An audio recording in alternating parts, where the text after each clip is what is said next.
wonderful to be here with you to celebrate the Mass this evening. It's really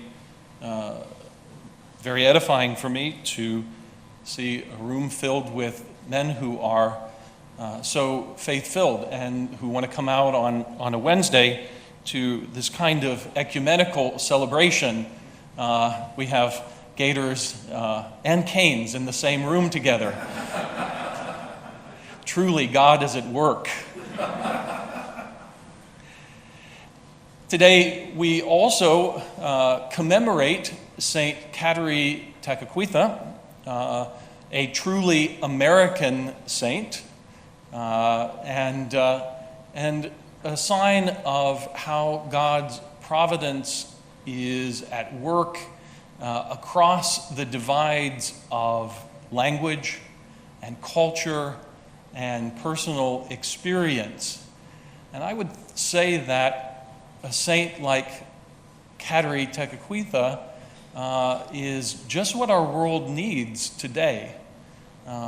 There's so much need for our faith to be what unites us, even across small divisions like college rivalries, but also across so many of the other divisions that mark our world today. But let's get to the matter of today's readings. Have you ever noticed how God speaks to us, how often God can speak to us in extraordinary ways through ordinary things? God can speak in extraordinary ways through extraordinary things. I think that's the takeaway that I have from this first reading, this very familiar story, I think, of Moses and the burning bush. Moses is out in the desert landscape, right? Out in tending the flocks of Midian, and there's a bush.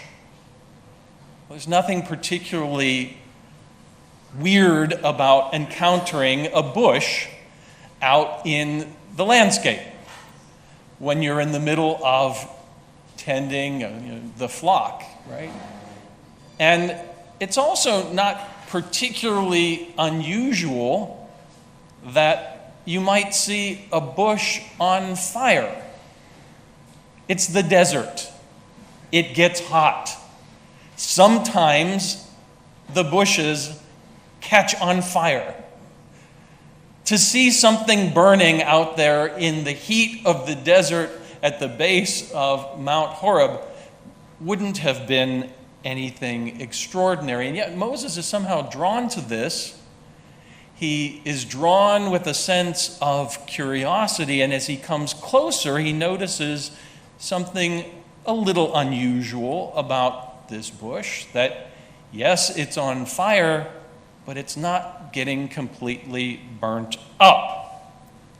And Moses has the same kind of reaction that I think many of us might have when we see something that looks kind of out of the ordinary. He wants to know why. He's drawn by his own sense of curiosity to come closer and to figure out, how is this working? Why is this thing doing what it's doing? And as he draws closer, he hears the voice of the Lord. The Lord calls out to him, "Moses, come no nearer, for the place where you stand is holy ground." Suddenly, in this sort of ordinary thing, something extraordinary happens. He hears the voice of the Lord speaking to him, speaking out of a place of holiness. And we can see how God, in choosing to speak to Moses, he doesn't just come to satisfy Moses' curiosity. He's not just talking to him for the sake of making idle conversation. No, God says to him, I am the God of your father, the God of Abraham, Isaac, and Jacob, and I have heard the cry of my children Israel. And I will send you to Pharaoh to lead my people Israel out of Egypt. From this extraordinary encounter with God in an ordinary thing comes for Moses an extraordinary mission. You see, God isn't just looking for curiosity seekers, people who want to approach just for the sake of satisfying their inquisitive mind. No, God is looking for missionary disciples. When God encounters us in the midst of the ordinary, it's because he intends to give us something extraordinary to do.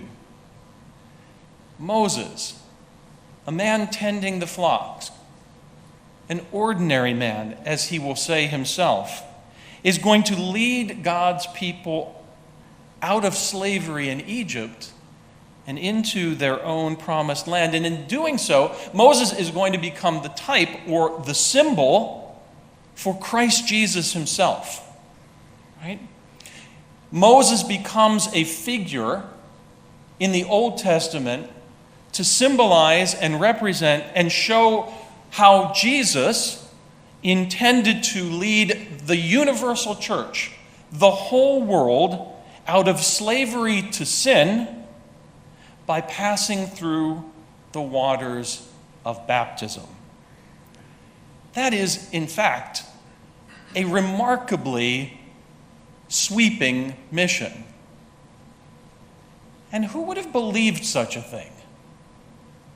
Who would have even paid attention to a message that they heard coming from a bush? Not the skeptical, not the cynical, not the worldly wise or the learned, the simple, the childlike. We don't often think about Moses as being childlike or simple, do we? Right?